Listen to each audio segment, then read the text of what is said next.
a despeito de tudo que a gente vê, que faz a gente rir, né, diante desse noticiário cabuloso, tenebroso, e que quando a gente acha que chegou no fundo do poço tem um alçapão, que um procurador-geral não vê urgência de um jornalista tá sendo ameaçado, que o cara diz que vai quebrar todos os dentes.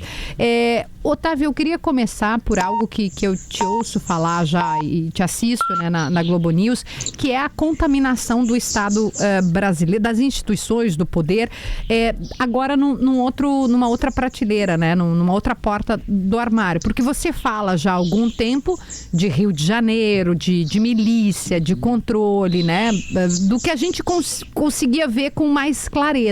Mas o que se mostrou ontem com o Vorcaro e a turma, é assim que era o grupo, é que eles estavam impregnados, né, carcomendo todo o sistema judiciário, executivo, legislativo e com modus operandi de cartel mexicano, né? O cara era o sicário. Disserte sobre. Olha, vamos lá. Antes de mais nada, desejar aí bom dia para os ouvintes. Aliás, eu amo na Globo News quando alguém vai ser entrevistado e diz, queria dar um bom dia aí para os ouvintes. O rádio é tão forte, né? O rádio é tão forte que ele suplanta a imagem. Então, eu amo quando os entrevistados, vocês já viram isso, né? Gostaria de dar. É muito recorrente. Então, aqui, um abraço para todos os ouvintes. Kelly, eu cobri aqui no Rio de Janeiro, para fazer um paralelo, quando estouraram a Fortaleza do Bicho do Castor de Andrade. E ali foi descoberto um livro de contabilidade onde eram registradas propinas. Então, naquele tempo não tinha WhatsApp, nem celular eu acho que existia. Então, a interceptação telefônica não foi feita, você não tinha as conversas. Mas você começou a ver uma quadrilha que tinha ramificação no judiciário, tinha propina para desembargador, tinha a suspeita de um ministro do STJ, mas aquilo não foi adiante, era um nome que batia com a data de um processo, mas isso não foi adiante, foi um espanto. A possibilidade de um ministro do STJ estar na lista do Castor. Mas tinha muito policial, tinha muito político, etc, etc. E tinha o Tião Tripa. Quem era o Tião Tripa? O Tião Tripa era o matador, era o sicário do Castor de Andrade. Tinha um quebra-ossos. Quem era o quebra-ossos? Era um capanga que, quando o Castor queria mandar um recado para alguém, ia quebrar os dentes do jornalista. Então, veja bem, e a máfia, ela trabalha com 3 estágios. O primeiro estágio, ela tenta comprar. O Vorcaro fez isso.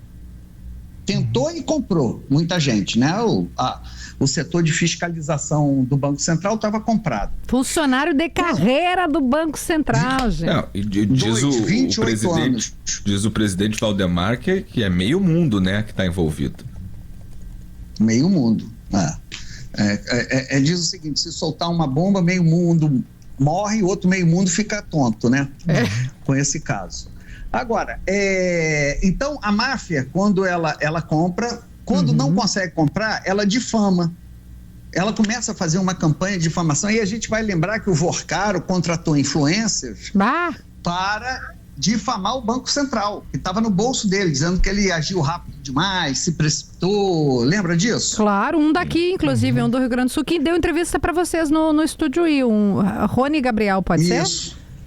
Isso, exatamente, que ele negou, ele recebeu, recebeu a proposta e ele disse negou, né? Exatamente, e botou no ventilador. Botou no ventilador, e já até depois, na Polícia Federal, está investigando isso. Muito sério. Então, o Vorcaro já está na primeira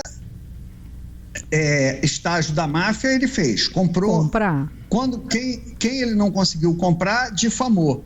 E quando não dá jeito, ele mata. Então, quer dizer, tem um corpo já nesse caso. Mas ele tinha um sicário. Então, isso leva esse caso, isso é que eu estou me batendo, esse caso deixa de ser apenas um crime, uma associação para fraudar o sistema financeiro. Nós já tivemos bancos quebrados, Bamerindos, Nacional, o econômico, nós acompanhamos, e o que você encontrava eram banqueiros, mansões, quadros de arte, mas você não via um banqueiro conversando com um sicário, mandando quebrar dente de jornalista, moer essa vagabunda, que era como o Vorcado se referia. Aliás, nem sei se o Castor de Andrade usaria esse linguajar, tá? Que o Castor era metido a fino, metido a advogado. Doutor Castor, doutor Castor. Doutor Castor, é assim que ele gostava de ser tratado. Então, Kelly, ouvintes da Gaúcha, não estamos diante de uma associação para frautar o sistema financeiro. Nós estamos diante de uma máfia, com práticas de máfia, com um matador, com um quebra-ossos, com um sicário, enfim, é o crime organizado em estado bruto. Isso eu acho interessante. A gente comentou um pouco sobre isso ontem, Otávio, e eu queria te perguntar se tu tem a impressão de que se isso é inédito, né? Porque realmente as elites econômicas usarem violência no Brasil não é algo novo, né? Como a gente pega, o coronelismo da Primeira República, a grilagem, o Otávio mencionou a contravenção, o jogo do bicho. Agora, isso aparecer no topo do sistema financeiro... Dono de banco. A gente não está falando do garimpo, latifúndio, né? Um conflito fundiário. Não, é banco, mercado financeiro, é uma regulação sofisticada, elite empresarial. Isso, Otávio, todo esse tempo que tu tem de cobertura jornalística, tu já tinha visto algo parecido? Eu não estou lembrando. Olha, em crime contra o sistema financeiro, em crime do colarinho branco, não. Exatamente. Porque é a voz do CEO. Eu tenho a seguinte regra: crime contra o sistema financeiro, crime tem que ter 3 operações que você não entende. Dólar cabo. Então, aqui na corrupção no Rio de Janeiro, no governo Cabral, o operador fazia dólar cabo, que era uma operação sofisticada, que envolvia uma offshore no Uruguai. Então, é difícil você entender e você explicar para o público o que é um dólar cabo, o que é uma offshore, né? Então, são crimes sofisticados. Você precisa ali de... Agora, esse não. Esse é um CEO de um banco mandando moer uma vagabunda, com essas palavras, com esses termos, com esse baixo nível. Eu peço desculpa para estar repetindo, mas é para entender isso exatamente que o PG está tocando, que é o imediatismo de uma vulgaridade. Eu acho que esse que é o termo, né? É a vulgaridade do crime organizado em contraponto a crimes que pressupõem uma sofisticação. Exatamente. A complexidade e a brutalidade juntas nessa patifaria. É uma coisa impressionante. Eu não sei se a gente perdeu o Otávio. Picotou aqui, mas eu ouvi. A vulgaridade, né? A vulgaridade, o prazer de você ter alguém que é o sicário, de ter alguém que vai intimidar as pessoas com a força física. Isso é inédito. Olha, a minha dúvida, Otávio, é o que isso diz sobre as nossas instituições quando é capturada por esse tipo de abordagem, por esse tipo de capitalismo gangster mesmo, né? O que diz sobre esse momento do país, já que é algo aparentemente inédito, como tu estava mencionando? Eu acho que a gente vive um momento de vulgaridade das instituições. Está tudo muito vulgar, entendeu? Então, a minha dúvida é só se sempre fomos vulgares, mas existia uma capa de sofisticação, de fidalguia, ou não, ou se realmente nós retrocedemos. Mas o que a gente vê, esse caso, e agora a gente sai da vulgaridade, né, do crime organizado, e não vamos nos referir assim a outras formas, mas não foi vulgaridade, mas foi assim não é brutalidade, é disfarçatez, a pouca sofisticação com que o Toffoli comandou essa investigação. Né? Essa investigação, quando o Toffoli assume o microgerenciamento, mandando a delegada fazer perguntas, e perguntas que iam na contramão dos fatos, ou seja, se o BC foi precipitado, enfim, também houve ali também um estranhamento do mundo jurídico com a forma dele conduzir essa investigação, que também não foi sofisticada. Esse ponto que eu quero chegar, que também não foi sofisticada. Constrangedor, inclusive, né? Otávio, apesar do ineditismo desse caso, né, os escândalos no Brasil eles costumam seguir mais ou menos um roteiro similar.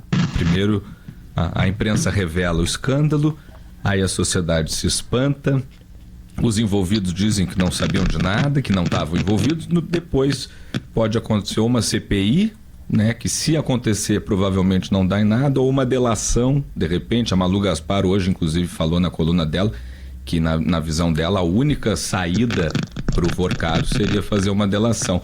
Em que capítulo desse nosso manual do crime organizado tu acha que está o caso do Banco Master? Olha, faltou o epílogo, que é a justiça anular tudo porque o delegado não tinha aparado o bigode quando fez a busca e apreensão, aí anulam tudo. Alguém mandou um e-mail de uma localização que não era correta. Isso, Então, todos os casos acabaram, faltou o epílogo, que é a famosa pizza no Brasil. Mas a sua pergunta é em que capítulo nós estamos? Olha, ontem também foi estarrecedora a notícia da morte do sicário. Sim. Né? Foi confirmada a morte, né? Sim. Foi.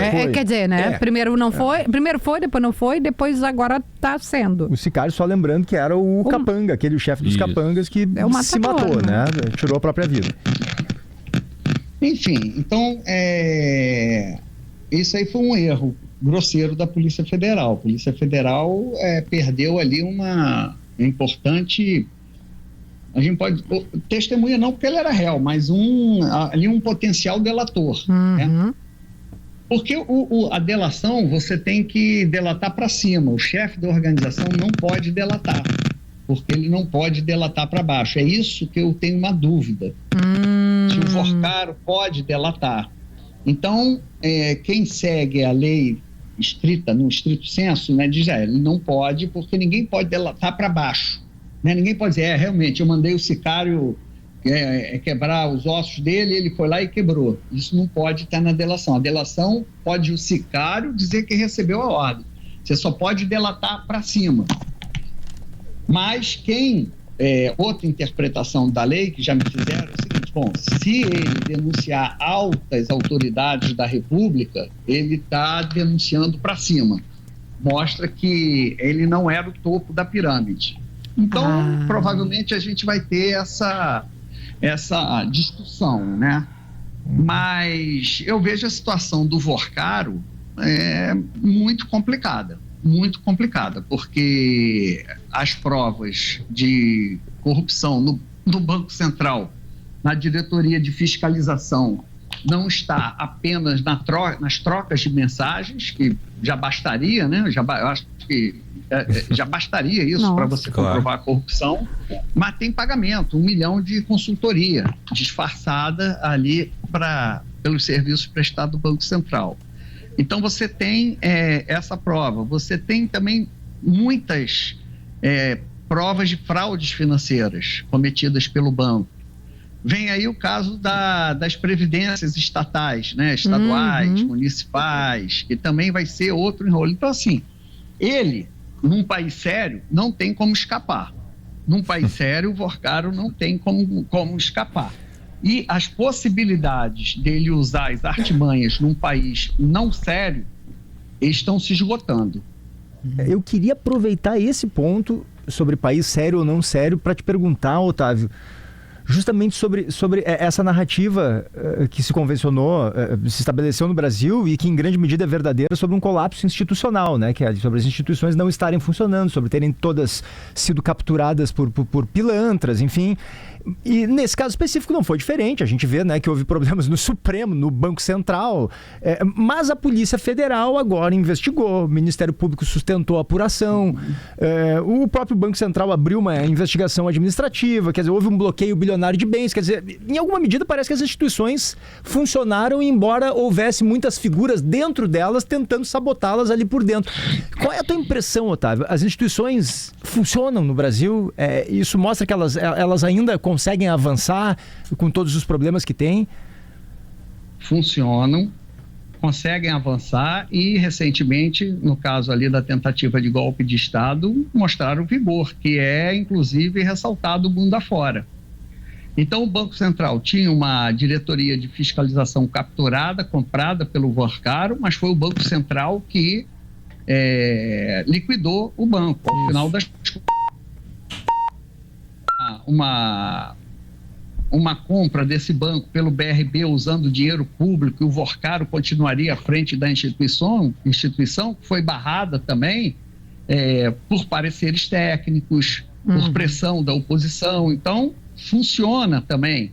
A Polícia Federal vem funcionando, né? Errou, né, a morte. A gente tem que analisar o que aconteceu nessa morte do sicário, porque a custódia do preso cabe à Polícia Federal, mas ela vem funcionando, vem fazendo trabalho.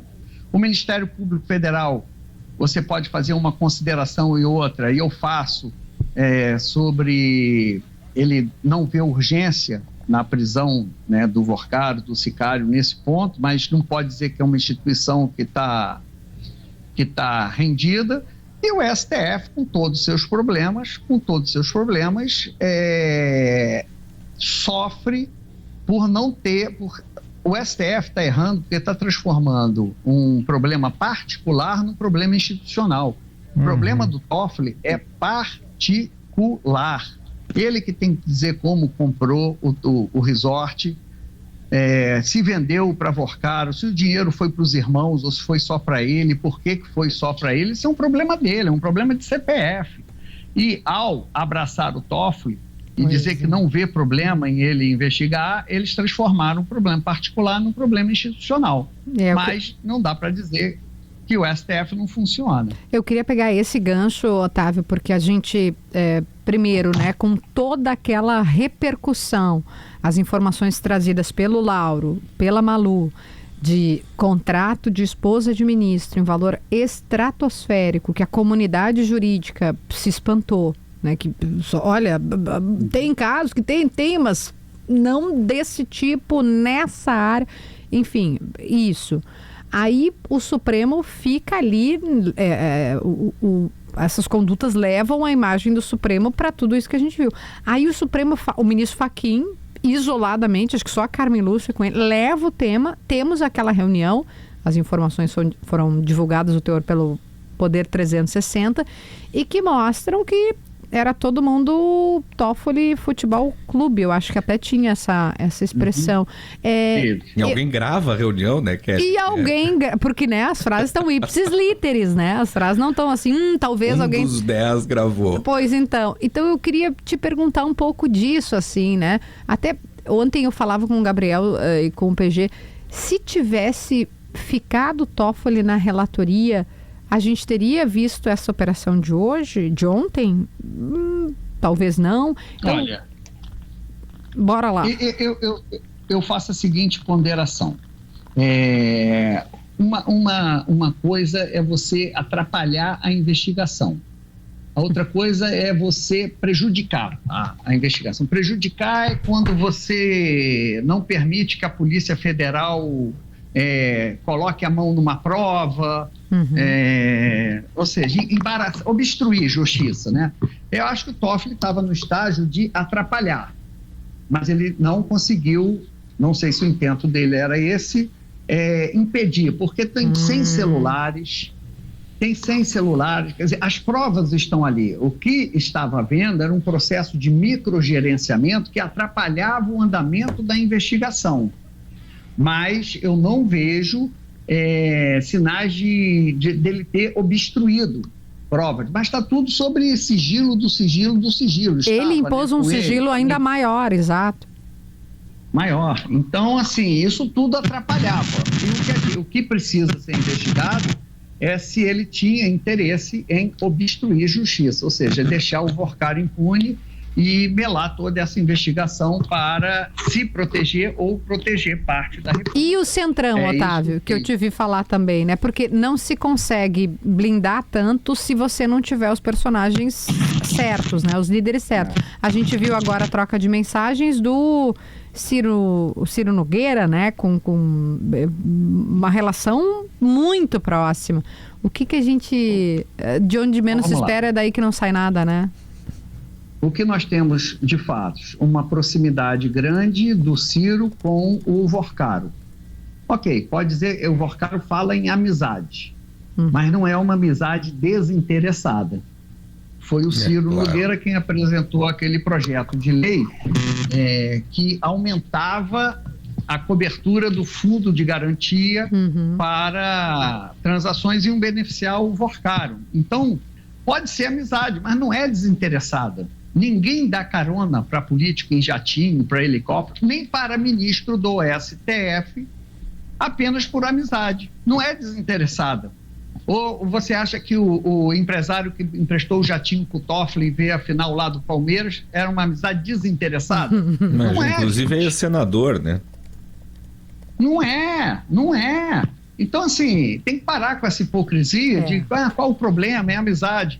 O Rueda, que é outro líder ali do Centrão, as digitais dele aparecem, pelo menos aqui no Rio Previdência, que foi o Estado, o fundo de pensão, né, que mais investiu nos CDBs podres do Master. E a indicação foi do Rueda. Então, assim, as pessoas viajam nos jatinhos, são amigos, frequentam casas, mas retribuem. Aí passa a ser crime. Aí essa amizade é criminosa. Né? E isso é muito, acho que é muito importante da gente falar também, né, Otávio, que é LPG, que esse é um escândalo, como disse o Valdemar Costa Neto no domingo, que pega meio mundo. Porque a gente tem esses registros dos parlamentares do Centrão, a gente tem também registro das caronas de jato que o Nicolas Ferreira, por exemplo, pegou no avião do Vorcaro. A gente tem o senador Jacques Wagner, um petista histórico, atuando como diretor de RH do Banco Master, né, em certa medida ali, e isso é admitido por ele, que fez as indicações ali do Lewandowski e tal. Então, eu não sei, Otávio, tem dias que eu acordo, eu leio os jornais e eu penso que a gente está vivendo numa versão de baixo orçamento do House of Cards. E tem dias que eu acordo achando que a gente está vivendo uma versão de altíssimo orçamento de Zorra Total. Qual dessas duas linhas aí você acha que é mais razoável? Olha, as duas juntas e misturadas, entendeu? E isso... isso pode levar a uma candidatura antissistema esse ano para presidente. Eu vejo espaço... Essa sensação que a gente tem, né?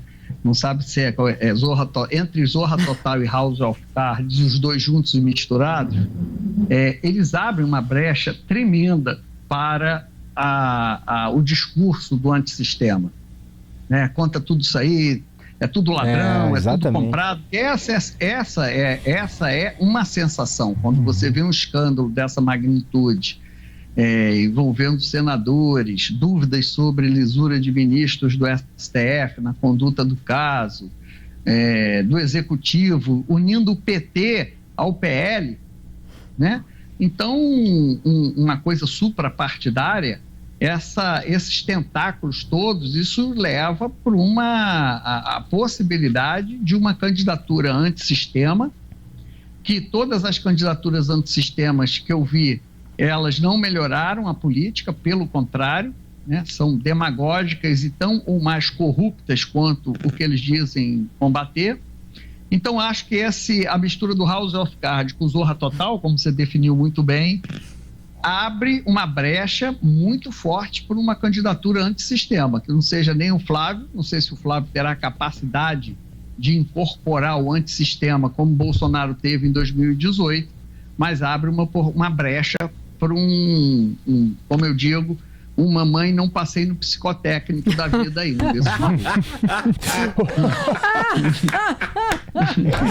Pô, tá vendo uma análise toda séria, né?